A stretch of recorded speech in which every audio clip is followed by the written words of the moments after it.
Hey guys, it's Mr. Miraie here, and in today's video I have for you guys a brand new top 10 list. So in today's video I'm going to be talking about 10 action manhwa where the main character is overpowered and where there's absolutely amazing immersive art. Now all I ask from you guys to get into this list is to like the video, subscribe, and turn on the bell notifications to get notified of my latest uploads. And with all that said, let's get straight into the list. Now number 10, we have the Poison Dragon Legend of an Asura. The Yakmun clan, which boasted a long and ancient past, was wiped out in a massacre. The corpses piled up like mountains and the blood flood like ocean water.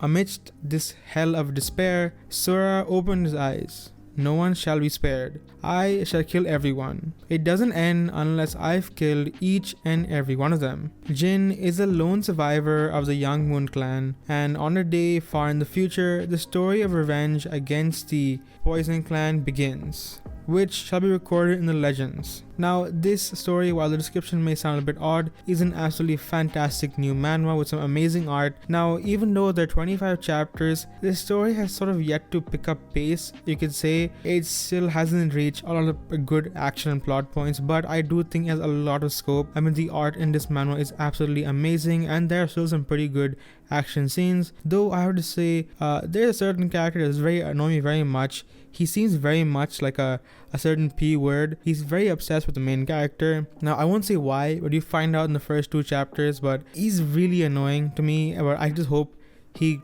passes away soon or dies or whatever, because he's really annoying, and his obsession with the main character is honestly unhealthy. Anyway, moving on to number 9, we have Wizard's Martial World. At the age of 78, Midran, an archmage, is still searching for a way to reach the 8th circle.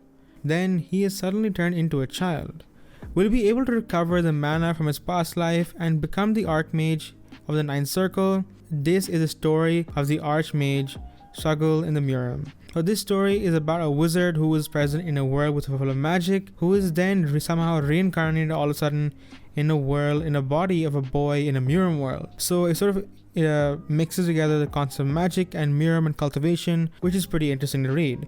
Anyway, do check this one out. The art isn't the best, but with 32 chapters, it's giving you some nice content to read. Now up next, we have Ascension to Godhood by Slaying Demons. After being abducted into the spirit world, a young boy awakens his powers of divinity by accessing nirvana. Together with his younger twin sister, they explore the mysterious world, study Taoism, get stronger, assist gods, make friends, solve mysteries, and become the number 1 demon-slaying god. Now up next at number 7, we have Return of the Frozen Player. 5 years after the world changed, the final boss appeared. The final boss for Area Earth, the Frost Queen, has appeared. This was a final boss. If we can just defeat her, our lives will go back to normal. The top 5 players in the world, Spectre Seo Joon-hun, finally defeated the Frost Queen. But they fell into deep slumber. 25 years has passed, and they finally discovered as they get woken up that a second floor exists. And not just second floor, but many more above that as well, with over 10 floors. If it didn't end when the Frost Queen died, then they have a huge battle in front of them. So this is a relatively new manhwa as well, with 22 chapters. This has a lot of scope, I think, with our main character already being someone who's already incredibly overpowered, and seeing his journey from struggling to beat the first level boss to now having to deal with all the other floors and all the drama surrounding that. Now number 6, we have the Dimensional Mercenary. Would you like to find a job, even at the cost of your soul? If so, then you found the right place. Our job hunting website Soul Sellers is a site geared towards those who are willing to even sell their souls for employment. That's right, people like you. Are you dealing with angels or demons? So our main character, the 30-year-old freeloader Chul Hokang, made her deal through this shady site, even selling his soul for the chance at what else but money. An invitation to the other world for the weak and down of society for a chance to change their life. So the Dimensional Mercenary is a manhwa where the main character is poor and burdened with a lot of debt, and he gets a job offer where basically he has to sign up with them, sell them their soul, and he goes into this other world and accomplishes missions. It's sort of like an isekai, but it's sort of not, because he's not really in a complete other world. Like, his body still exists, but his soul is in the body of a soldier in another world where he accomplishes tasks. There's 153 chapters, so if you're looking for something to read, definitely check this one out. Now up next we have Fatal Code. In a game, the top game master, Tu Lan, receives a message of seeking help from his full brother, Tu Mu. After he got off the line and investigated, he discovered that Tu Mu in the real world was actually a fake one. Tu Lan then logged into the game trying to save the real Tu Mu, only to find he was unable to get offline and was hunted by his former full level account. Now this story is quite complex, so I'm not going to be explaining it as much because I feel like you have to read it to properly understand the story and the plot line, so do check this one out. Now up next we have the legendary mechanic. Han Zhao, a veteran player of the game Galaxy, died unexpectedly in the middle of doing a leveling request. He was transmitted to the game world 10 years earlier and became an NPC with the player's panel, and was reborn in the base of the game's villain. In order to survive, Han Zhao resolutely chooses a mechanic occupation and concentrated on cultivation. Familiar with the iterations and rules of multiple versions of the game, he vowed to lead the army of machines, overthrow the villains, and rise from the scratch to become the strongest. Now number 3, we have the magic chef of ice and fire.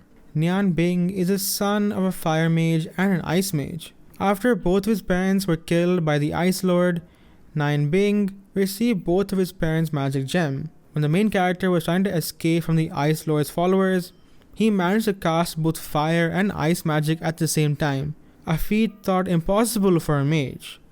He fell from the cliff, unconscious, and was saved by an old man. After he woke up, the old man gave him food so delicious he never tasted before.